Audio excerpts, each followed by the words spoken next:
History and Visual Culture programme at Richmond American University in London. And my name is Dr. Nicola Mann, and I'm a Professor of Communications and Visual Cultures and also the Head of the Department for Communications and the Arts. We've created a short video for you today. I hope you enjoy it. We'll put in some information at the end should you wish to contact us for any more details. What is this degree really about? Okay, so the BA in Art History and Visual Culture is perfect for anyone who wants to work in the arts or the creative cultural industries, or even go on to postgraduate study. It really does give you the chance to explore the history and contemporary contexts of art and design across cultures, but using London as your base. You'll study topics including visual cultures, history of photography, museum studies, new media, and non-Western arts. But London really does become your second classroom here, a site to study the visual arts in internationally renowned museums and galleries. Now, in the first 2 years, you'll explore photography, media and communications, but also world cultural history. Of course, we're rooted in the American liberal arts tradition here at Richmond, so you'll experience a really wide range of subjects, all of which hone your critical thinking skills. You'll also consider how art changes across cultures and its impact upon economy, health and well-being, society and education, really setting visual arts in its broader cultural and political contexts. In Year 3, you'll explore a variety of arts and visual cultures from prehistory to the present in world-leading museums and art galleries. And this continues into your 4th year as well. There'll be numerous field trips to art centres in the UK, but also abroad where you can expand your expertise. Now, Maggie, have you been to visit any museums or galleries so far as part of your studies? I have actually been to a few, but I thought I'd mention these 3 just to give a bit of context of the kind of scope that you can take. So I have been to the Hayward Gallery, which is in the South Bank, and went to see an art exhibition about artists and their relationship with space. Also, we were taken to see some street art in League Street, which was also on the way there, so we also got to see some kind of urban art as well. And also there was a trip that was organised to the Tate and St Ives, which is a bit further afield in the UK. Okay, great, that sounds really exciting. Makes me want to organise another field trip right now. Yes. Would you be able to tell me about the kind of people that teach on the programme? That's a very good question, Maggie. We have faculty who are really very active in research, either as academics or curators, arts educators or programmers. It's really important for us here at Richmond on the Art History and Visual Culture programme for you to develop networks in the global art world and the cultural industries through the people that teach you, but also via guest lecturers, and this is in parallel to visiting art studios and arts organisations. Would you be able to tell me about some of the elective courses? How do they actually work? Yeah, elective courses are courses that are outside of your major but can be chosen to reflect your individualised interests. And your dedicated academic advisor will be able to support you with these choices as a Richmond student. If we're thinking specifically about the Art History and Visual Culture degree, in Year 2 you have the choice of 6 electives, which are Digital Society, Introduction to Advertising Practice, Advertising PR and the Media, Introduction to Film Studies, Introduction to Filmmaking, and History of Fashion, which is a really, as you can imagine, very popular course. In Year 3, you have the choice of 5 electives, which are Photography, Theory and Practice, Communications for Advertising and PR, Creating Digital Images, Mainstream Cinema, and the Psychology of Fashion and Luxury Goods. In the last and final year, in Year 4, you have the choice of 8 electives, and these include Web Design, Advertising and PR campaigns, International Cinema, Visualising Enlightenment, Propaganda, History and Image, and Studio Photography. Now, you also have the opportunity to take an internship, but we can get onto that in a little bit. But I'm curious, Maggie, what's been your favourite course at Richmond so far and why? So far, my favourite course has been Art History, Theory and Method, which sounds fairly straightforward, but it's actually basically what I came for. So I really, really enjoy it, and also there's a curation section on it as well, which I really, really enjoy, which is something that I would quite like to try my hand at when I do leave. So I really, really enjoyed that part of the course. Okay, great, thank you. And how are the classes assessed? Now, you would normally, as a Richmond student, take between 2 and 3 assessments per course. The first assessment would normally be due around the mid-semester point, so around weeks 6 to 7, and the other 1 or 2 assignments would be due in the second half of the semester.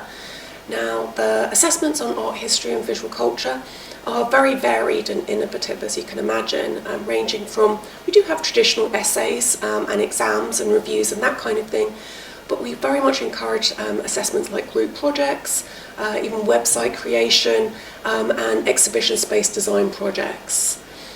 For example, in Introduction to Art Across Cultures, which is a course that students take in their second year of study here at Richmond, you conduct a museum or a gallery report, and this is worth 50% of your final grade. And then there's an essay worth 50% also, which is due at the very end of the semester. There's a course that you will take in your final year titled Working in the Art World, where students have 3 very innovative assignments that they are expected to achieve. The first is to design a professional art website or a blog, which is worth 30%. The second assignment is an essay worth 40%, where students critically assess a particular element of the contemporary art world, be it art education, site specificity in the art world, exhibition making or arts policy, really delving into how you feel about these on-the-ground arts activities. Now, for the last assignment, where 30% is a group project, where you and your peers work as a team to conceptualise a live group project that considers the concept of work in the art world. In 2019, for example, the students, as part of that course, launched a magazine called Women Art Work, which focuses on the important work that several women artists conduct in today's competitive art world. As part of this project, they conducted interviews with artists and created profile pieces, reviews, and a guide to female artists to watch in 2019. So a really creative, exciting, innovative piece of work which students were able to add to their CVs or resumes, as well as even take to interviews upon graduation and even postgraduate interviews too. Can we discuss internships? When would you recommend taking them? Now, internships are normally taken over the summer between your 3rd and 4th year, but can be really taken during your final semester too, or occasionally during the regular semester time. As well as being an awful lot of fun, the optional academically accredited internship placement can be a large arts and creative organisation, really helping to improve your employability upon graduation. Of course, being in London, we're surrounded by a wonderful array of different opportunities, really on our doorstep.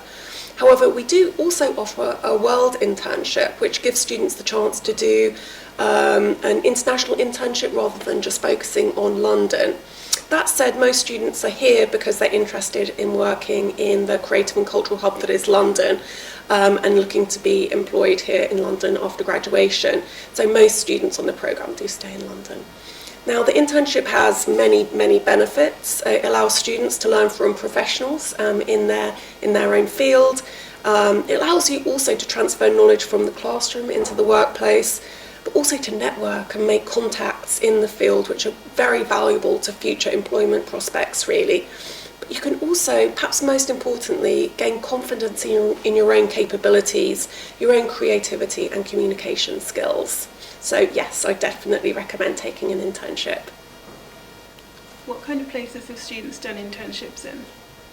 Students in recent years have held very coveted internships at the Wallace Collection, this time in the Education Department, Fulham Palace, Pace Gallery, the Museum of Brands and Packaging, and the Sir John Soane Museum. And this is to name but a few locations, really. One student on the BA Art History and Visual Culture programme secured an internship at a world-famous small private art gallery on the King's Road in London, and she made herself so invaluable to the staff there, they loved her, that she was employed afterwards, and as I understand it, she still works there. Maggie, do you think you will take the internship option when you get to that stage in your career?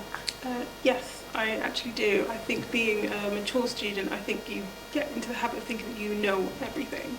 So I think being open to seeing a new avenue of what it means to work in the art industry and somewhere that you haven't considered or didn't know existed, I think is a really helpful thing. So yes. Okay, great. What have students gone on to do after graduating the programme? A variety of career paths, really, Maggie. Museum curation, archivism, journalism, arts administration, arts education, and this to name again but a few. Quite a few of our graduates actually go on to even start up their own arts advisory businesses, and many on to postgraduate study. Just last week I wrote a reference letter for a student applying to an art history PhD programme at St Andrews in Scotland. Well, I heard from another who's just been accepted onto a postgraduate programme at Parsons in Paris, and this is a programme on fashion design.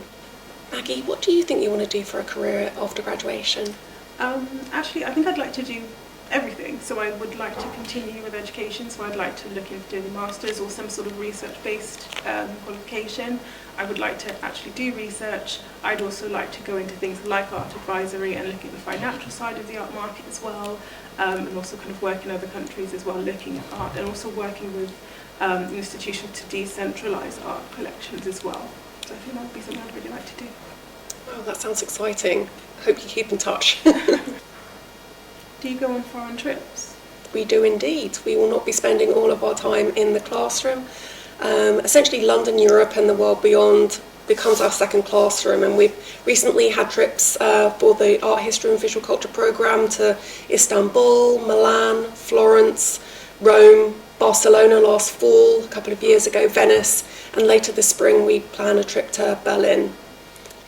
Have you experienced guest lectures in your classes, Maggie? I actually have. I'm doing an introductory to advertising, and so we have guest lecturers from the industry bi-weekly. So they come from very large industry giants like Adam and Eve. So that's really, really handy. So they tell us about their projects, and they also answer any employment-related questions we have as well. Also with photography, we have photographers coming in to talk to us later on in the semester. Okay, that sounds great. Thanks. Maggie, perhaps we can just end by me asking you about your favourite experience so far being a student on the programme here at Richmond. I think, as I was saying, I think it's quite boring, but my favourite thing is the work. There are lots and lots of ways to interact with the work, and lecturers give you a really good scope to be able to do that. Also, the fact that they have real-world experience, so I do some voluntary work and things in other art institutions and have been given advice and help and connections from lecturers. So it's just a really good atmosphere to be in, and I think it's just so helpful that everyone around you kind of wants you to do well. So it's really, really a great place to study. Oh, that's great to hear. Thank you.